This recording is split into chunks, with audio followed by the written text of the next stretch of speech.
शुक्र है भगवान का बच गया, उस कुत्ते ने तो मार ही दिया था।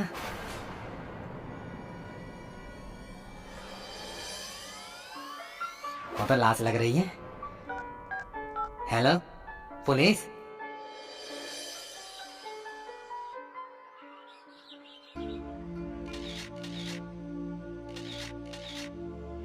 सर, लाश की सूचना देने वाले का नाम रघु है। बाइक का बैलेंस बिगड़ जाने से वो यहाँ आकर गिरा, तो उसने लाश को नोटिस किया और इमीडिएटली हमें इन्फॉर्म कर दिया। लड़की जीवन हॉस्टल की थी।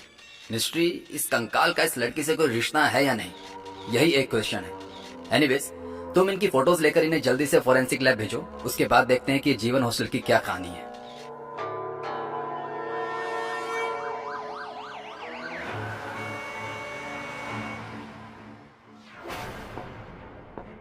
हेलो रिधिमा जी, क्या हम अंदर आ सकते हैं?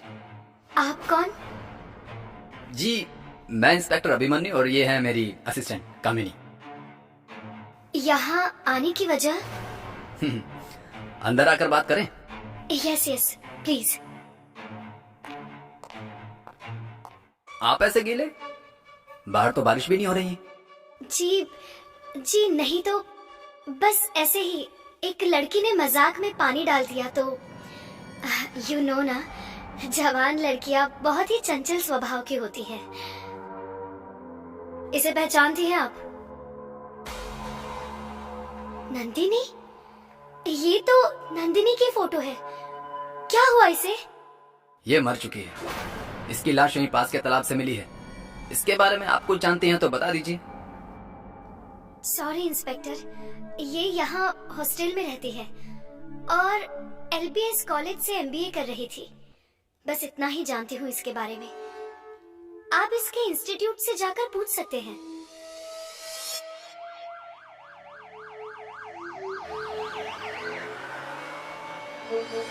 नहीं सर, वो हमारी दोस्त जरूर थी, पर कॉलेज खत्म होते ही वो सीधे अपने हॉस्टल चली जाती थी।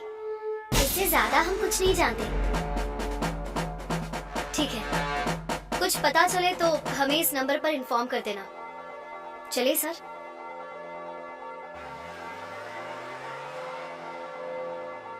कामिनी, तुम्हें नहीं लगता वो लड़की कुछ छुपा रही है? क्या बात है, आपको कैसे पता चला सर? तुमसे बात करते हुए वो टेंशन में थी।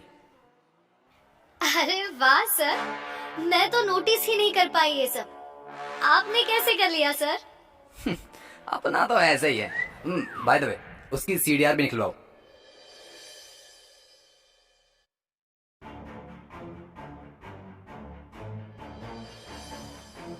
सर, नंदिनी के CDR में कुछ भी सस्पिशियस नहीं है।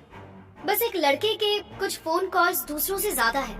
लड़के का नाम रोहन है, जिससे प्रिया की भी बातचीत होती रहती है। बुलाओ उसे। आई थिंक सर हम कुछ जल्दबाजी कर रहे हैं। बिना किसी ठोस सबूत के किसी भी जवान लड़के या लड़की पर शक करने से उन पर मेंटल प्रेशर क्रिएट हो सकता है सर। वो केस अनसोल्व रह गया तो हम पर प्रेशर क्रिएट हो सकता है। Getting my point?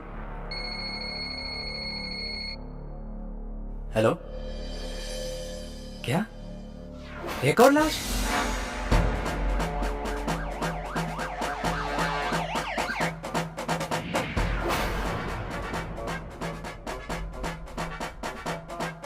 सर, ये तालाब तो खूनी तालाब बनता जा रहा है और इस लड़की की उम्र तो नंदिनी जितनी ही लग रही है।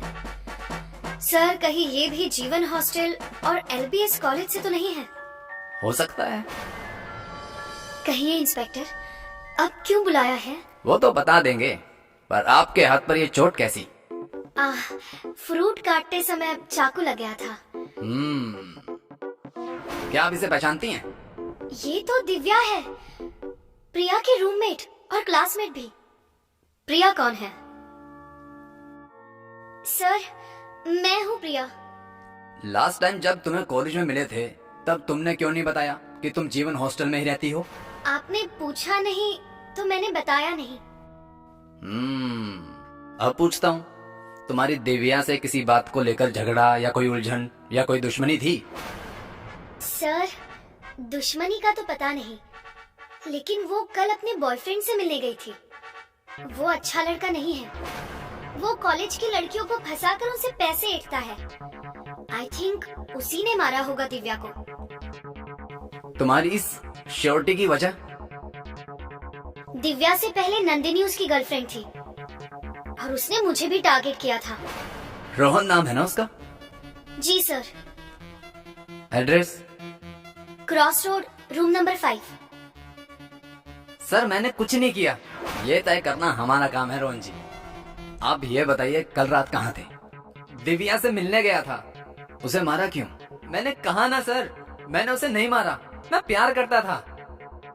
प्यार तो तुम नंदिनी से भी करते थे और प्रिया से करने की कोशिश भी कर रहे थे। पहले क्या था क्या नहीं मैं आपको एक्सप्लेन नहीं कर पाऊंगा सर।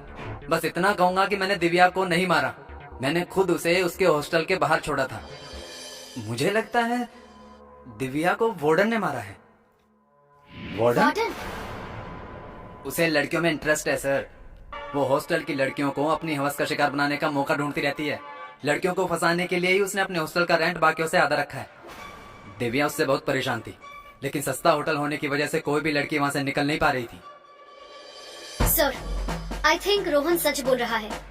कुछ तो गड़बड़ है सर। कहाँ निकलने की तैयारी है वार्डन जी? देखिए, अभी मुझे बहुत काम है, सो प्लीज आप लोग बाद में अपनी इन्वेस्टिगेशन करिएगा। अभी मैं ट्रेकिंग पर जा रही हूँ। ट्रैकिंग इस इन्वेस्टिगेशन से ज्यादा जरूरी नहीं है रिधिमा जी। एक कंकाल 2 लाशें बरामद हुई हैं, जिनका संबंध आपके हॉस्टल से है। एक क्वेश्चन है आपके लिए। आपका इंटरेस्ट लड़कियों में है? ये क्या बकवास कर रही हैं आप?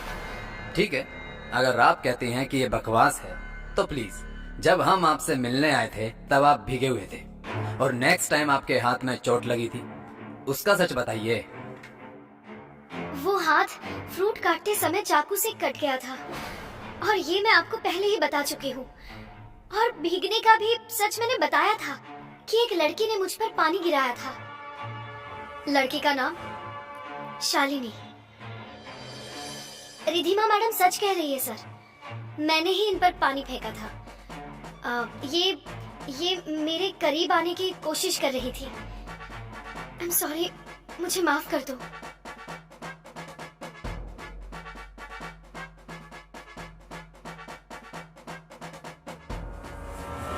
सर, कंकाल के रिपोर्ट्स आ गए हैं सर। उसका डीएनए कॉलेज से मिसिंग लड़की काजल के पेरेंट्स से मैच हो गया है और अकॉर्डिंग टू रिपोर्ट्स काजल भी जीवन हॉस्टल में ही रहती थी। मुझे काजल की पूरी डिटेल्स चाहिए।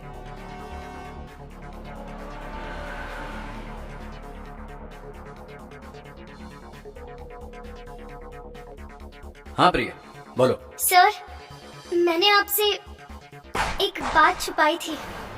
नंदिनी और दिव्या के मिसिंग होने से पहले उन दोनों को किसी का फोन कॉल आया था जो उन्हें एग्जाम पेपर्स देने का प्रॉमिस कर रहा था। उसी का फोन मुझे भी आ रहा है सर। कुछ समझ में नहीं आ रहा, मैं क्या करूं? बात करो उससे, अगर मिलने के लिए कहे तो हाँ कह देना, बाकी हम देख लेंगे। हेलो जी, चाहिए? जी कहाँ? जी सर, वो मुझे रात 10 बजे कॉलेज के पीछे वाली पहाड़ी पर बुला रहा है। तुम घबराना नहीं, हम तुम्हारे पीछे ही रहेंगे।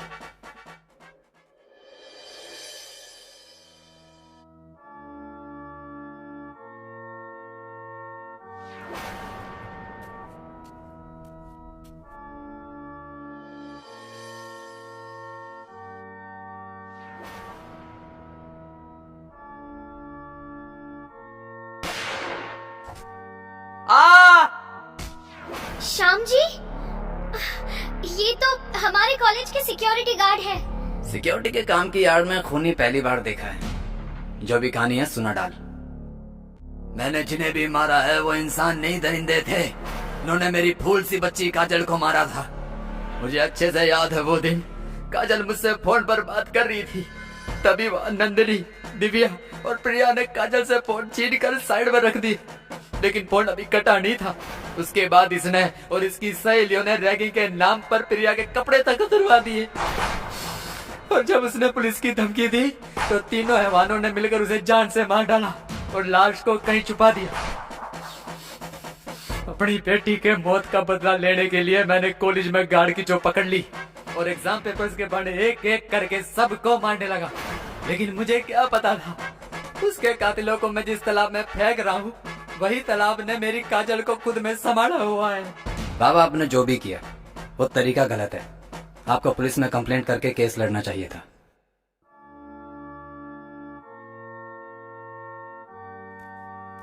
किसी से भी होशियारी करना